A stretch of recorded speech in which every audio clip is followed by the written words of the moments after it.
বাংলায় একটা প্রচলিত প্রবাদ আছে, কাক কাকের মাংস খায় না, কিন্তু মানুষ মানুষের মাংস খায়।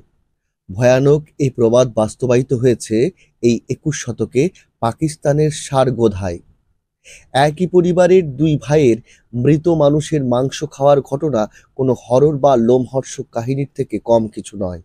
এই লোমহর্ষক কাহিনীর সবটাই জানাবো আজ। আমাদের আলোচনা শেষ পর্যন্ত দেখতে থাকুন। ডক্টর বাঙ্গাল ইউটিউব চ্যানেলে আপনাকে স্বাগত।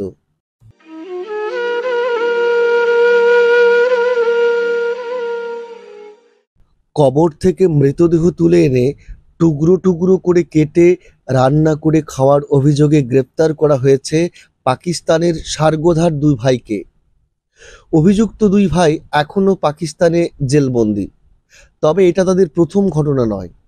এর আগে একই অভিযোগে, অর্থাৎ কবর থেকে মৃতদেহ তুলে এনে টুকরো টুকরো করে কেটে রান্না করে খাওয়ার অভিযোগে পুলিশ আরিফ আলী ও ফরমান আলী নামের দুই ভাইকে গ্রেপ্তার করেছিল। এরা কবর থেকে মৃতদেহ তুলে এনে রান্না করে খেয়ে যে অপরাধ করেছিল তার শাস্তি পাকিস্তানের আইনে ছিল না। তাই প্রথমবার ২ বছর তাদেরকে জেলবন্দি করে রাখা হয়। এই সময় আরিফ ও ফরমান যতটা না জেলে ছিল তার চেয়ে বেশি দিন হাসপাতালে রাখা হয়েছিল তাদের। পাকিস্তানের অপরাধ দমন ও অপরাধ বিশেষজ্ঞরা ভেবেছিলেন মানসিক চিকিৎসার ফলে এরা দ্রুত সুস্থ হয়ে উঠবে। সেই মতো আরিফ ও ফরমানের রীতিমতো মানসিক চিকিৎসা ও কাউন্সেলিং করানো হয়। কিন্তু জেল থেকে ছাড়া পেয়ে আবার তারা পুরাতন অভ্যেসে ফিরে আসে।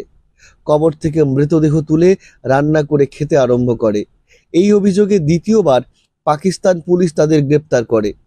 এখনো আরিফ আলী ও ফরমান আলী জেলবন্দি। তবে ২০২৬ সাল নাগাদ আবার তারা জেল থেকে ছাড়া পাবে। এখন দেখার এরপর তারা কি করে। ঘটনার সূত্রপাত ঘটেছিল ২০১১ সালে। এই সময় স্থানীয় একটি কবরস্থান থেকে ২৪ বছর বয়সী সায়রা পারভীনের মৃতদেহ কবর থেকে অদৃশ্য হয়ে যাওয়ার অভিযোগ ওঠে। দীর্ঘদিন গলার ক্যান্সারে ভুগে সায়রা পারভীন মারা যান। তদন্তে নেমে পাকিস্তান পুলিশ জানতে পারে আরিফ আলী ও ফরমান আলীর কুকীর্তির কথা। দুই ভাইয়ের বাড়িতে গিয়ে পুলিশ সাদা কাপড়ে মোড়া সায়রা পারভীনের মৃতদেহ উদ্ধার করে। ততদিনে সায়রা পারভীনের একটি পা কেটে রান্না করে খেয়ে ফেলেছে আরিফ ও ফরমান এই দুই ভাই। পুলিশি জেরায় তারা স্বীকার করে যে এর মধ্যে ৪ জন শিশুসহ প্রায় ১৫০টি মৃতদেহ তারা কবর খুঁড়ে রান্না করে খেয়েছে। এটি ছিল পাকিস্তানের বুকে ঘটে যাওয়া ক্যানাবেল বা নরমাংস খাওয়ার প্রথম ঘটনা। পুলিশ এদেরকে গ্রেপ্তার করে প্রথমে ভেবে উঠতে পারছিলেন না এই দুজন অপরাধীকে নিয়ে তারা কি করবেন। অবশেষে পাকিস্তানি দণ্ডবিধির ৩০৪ ধারার অধীনে তাদেরকে অভিযুক্ত করা হয়।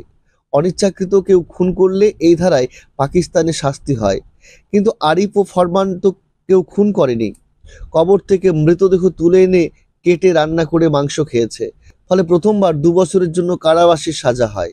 জেল থেকে বেরিয়ে দু ভাই বাড়ি চলে আসে। প্রথম ১ বছর পুলিশ তাদের কড়া নজরে রাখে। সন্দেহজনক কোনো আচরণ না পাওয়ায় পুলিশ নজরদারি তুলে নেয়। ঠিক তার ১ মাস পর আবার তারা একই ঘটনা ঘটায়। এবার শিশু মৃতদেহ কবরস্থান থেকে তুলে আনে তারা।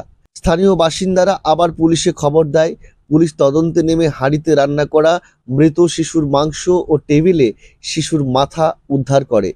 এরপর আবার পুলিশ তাদেরকে গ্রেপ্তার করে। ১২ বছরের জেল হয় তাদের। এবারে জেরা থেকে জানা যায় কুকুরের মাংসও খেয়েছে তারা। বিভিন্ন সূত্র থেকে জানা যায় আরিফ ও ফরমান দুজনেই বিবাহিত। দুজনেরই স্ত্রী ও সন্তান রয়েছে। তবে তারা দুজনকেই ছেড়ে চলে গেছে।